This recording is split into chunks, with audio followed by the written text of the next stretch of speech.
Hello friends, આજે હું તમારી સાથે શેર કરીશ મેથીની રોલ પૂરીની રેસીપી, જેને મઠરી પણ કહેવાય છે અને આપણે 2 મહિના સુધી સ્ટોર કરી શકીએ તેવી રીતે પણ બનાવાય છે. તો આપણે એવી રીતે બનાવીશું કે 2 મહિના સુધી આપણે સ્ટોર પણ કરી શકીએ. મેં 200 ગ્રામ મેદો લીધેલો છે અને અંદર ઘઉંનો લોટ પણ આપણે 200 ગ્રામ એડ કરવાનો છે. આવી રીતે બંને લોટને આપણે બરાબર ચાળી લઈશું. આવી રીતે ચાળી અને પછી આપણે બરાબર મિક્સ કરી લઈશું બે લોટને.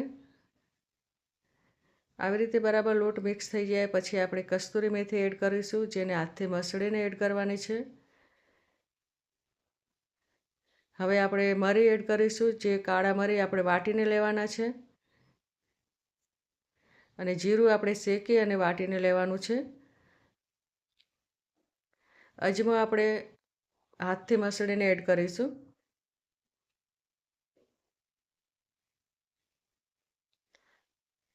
અને હવે મીઠું એડ કરીશું આપણે સ્વાદ અનુસાર. અને હવે આપણે તેલનું મોયણ એડ કરવાનું છે, જે 50 ગ્રામ એડ કરીશું. આપણે 400 ગ્રામ લોટ છે તો આપણે 50 ગ્રામ અંદર તેલ એડ કરવાનું છે. અને હવે આપણે બરાબર બધા મસાલાને મિક્સ કરી લેવાના છે.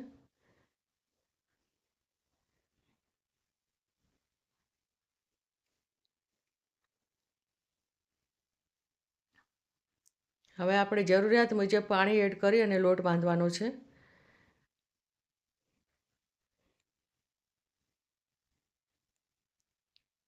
આવી રીતે આપણે જરૂર પ્રમાણે પાણી ઉમેરી અને લોટ બાંધી લેવાનો છે. આ પૂરી એકદમ સરસ બને છે અને બિસ્કિટ જેવી લાગે છે, કે જેને આપણે ક્રિસ્પી પૂરી એકદમ રોલ પૂરી જે બનાવીએ છીએ તેવી જ આ બને છે. અને આને લગભગ બધા મઠરીના નામથી જ ઓળખાય છે આ પૂરી.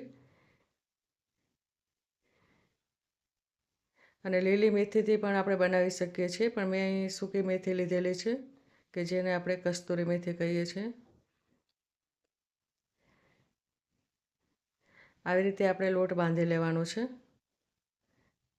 હવે આપણા જે લોટ છે તેને 20 મિનિટ માટે આપણે ઢાંકીને મૂકી દઈશું, કે જેનાથી બધા જ મસાલા બરાબર મિક્સ થઈ જાય.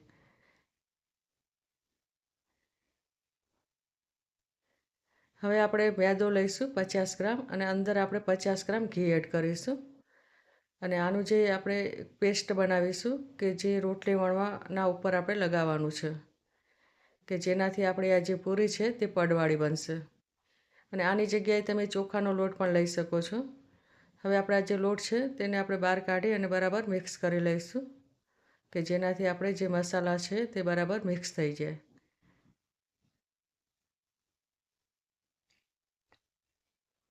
હવે આપણે એક સાઈડના બધા જ લોટના જે આપણે લોયા લઈ લેવાના છે, એનાથી આપણે લોયા બનાવી અને પછી વણીશું.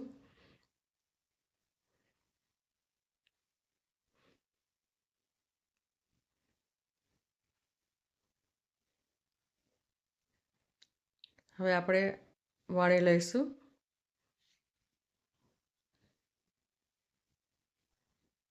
આવી રીતે આપણે ગોળ જે આપણે ભાખરી બનાવીએ એ ટાઈપ જ આપણે બનાવવાનું છે, પણ થોડું ભાખરીથી પાતળી વણવાનું છે.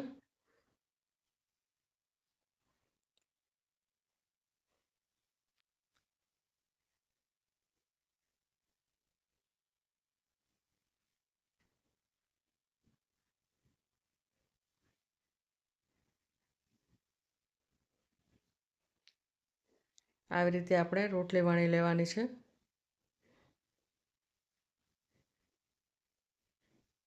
આમાં આપણે કસ્તુરી મેથી વધારે એડ કરવાની તો સારી લાગે છે.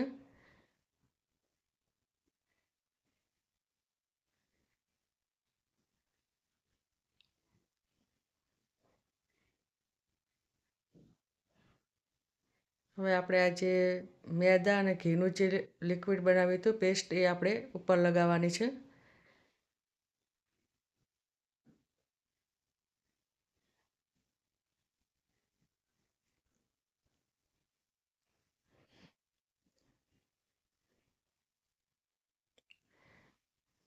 આપણે આખી જે રોટલી છે એના ઉપર આવી રીતે લગાવી લઈશું.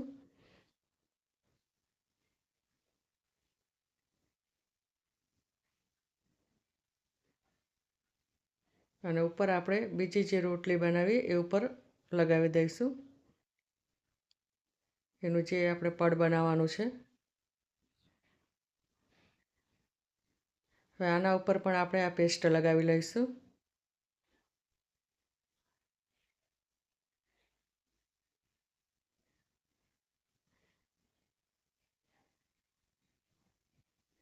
આવી રીતે આપણે ઉપર બધી જ જગ્યાએ લગાવી લેવાનું છે કે કોઈ પણ જગ્યા બાકી ના રહે એવી રીતે લગાવી લેવાનું છે અને આવી રીતે રોલ વાળવાનો છે.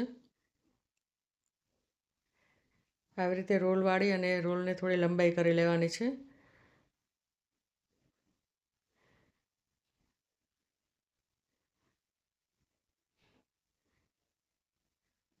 અને હવે આપણે કટિંગ કરી લેવાનું કે જેટલી આપણે પૂરી જે સાઈઝની બનાવી હોય એ સાઈઝને આપણે કટિંગ કરવાનું છે.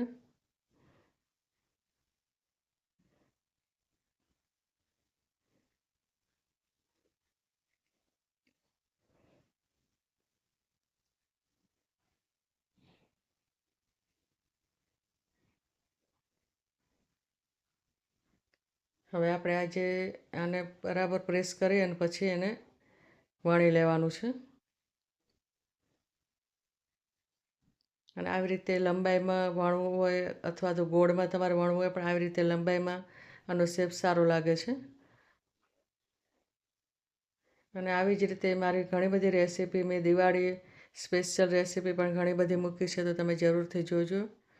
અને આ પણ દિવાળીમાં તમે બનાવી શકો છો. અને નાસ્તા માટે આ પૂરી એકદમ સરસ લાગે છે અને ચા સાથે પણ સારી લાગે છે. તો આ જે સ્ટોર કરવા માટે આપણે આને 2 કલાક આવી રીતે રાખવાની પંખા નીચે કે બરાબર સુકાઈ જાય પછી તળવાની, તો 2 મહિના સુધી આ જે પૂરી છે બગડતી નથી. અને જો તમે ડાયરેક્ટ તળો છો તો તે વધારે ટાઈમ રહેતી નથી, પણ તેને થોડી સૂકવીને પછી તમે તળશો તો આ 2 મહિના સુધી તમે સ્ટોર કરી શકશો.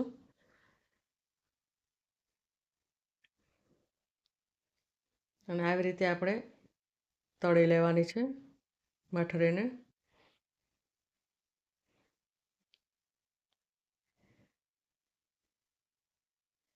અને આનું જે તાપ છે એ મીડિયમ રાખવાનું છે અને આપણે ચમચીથી આવી રીતે પલટાવવાની અને તળવાની છે. અને આપણે પંખા નીચે સૂકવેલી છે એટલે આને તળાતા પણ વાર નથી લાગતી.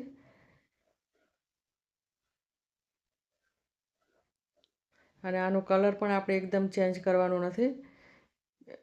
આવી રીતે થોડો જ બ્રાઉન કલર થાય એટલે આપણે કાઢી લેવાની.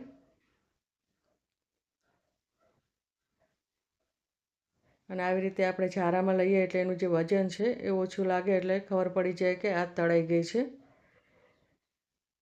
તો આપણે આ જે મઠરી રોલ પૂરી તૈયાર થઈ ગઈ છે. તો ફ્રેન્ડ્સ, અમારી રેસીપી તમને કેવી લાગી? જો સારી લાગી હોય તો શેર કરજો અને નવા હોય તો સબસ્ક્રાઈબ કરજો. અને હવે મળીશું બીજી રેસીપીમાં. ત્યાં સુધી બાય.